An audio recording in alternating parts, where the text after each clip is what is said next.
the idea that you have not matching up with the work that you're putting in, Mm-hmm. which is interesting for these people. It's starting to catch up with them. Like, oh man, like I can't go about it this way and have this thing that I want to have. Like, what? Make it make sense.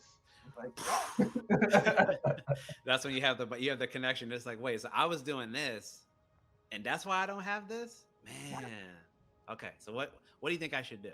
All right, Mm-hmm. great. You're super receptive. You're very open minded now. Let's see where we can go with that. And Absolutely. I love that. In all honesty, man, that's why I love being able to have a certain level of transparency with my clients, because I want them to understand that a lot of us go through some of these shared experiences, and that we're not sitting on the other side judging them like we haven't gone through stuff. I always want to make, to keep us grounded, right? Never get a big head. Mm-hmm. We go through things too.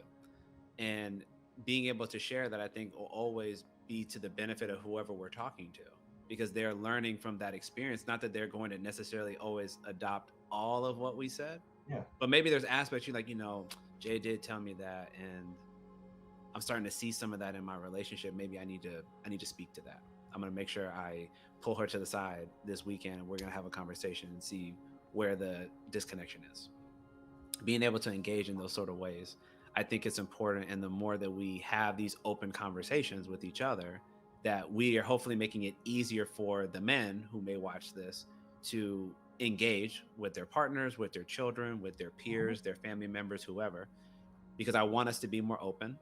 And for those of us that don't know how to or are very uncomfortable, to go seek somebody like you or me out Mm-hmm. to get started in learning how to do it, because that's the only way it's going to change, right? Yes. Like, you can have the awareness, that's great, but if you're not willing to put in the effort to get there, you don't have the willingness to do that, then you shouldn't expect different outcomes then, because everybody's not going to come to you, Mm-hmm. right? If you want a relationship, you have to meet them also where they're at to a certain degree. It's about Mm-hmm. collaboration.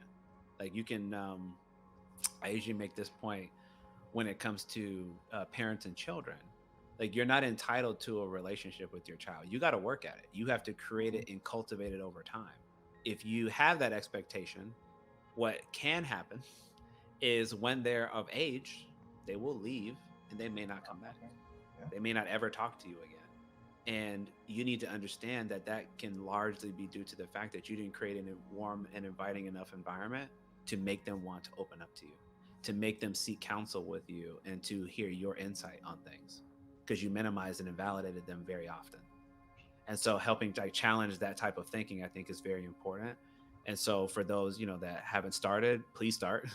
And those that are in the midst of it, keep doing it, keep working at it. It can get better. And I think the more that we normalize these conversations, hopefully the more that we see more balanced individuals getting the outcomes that they really want.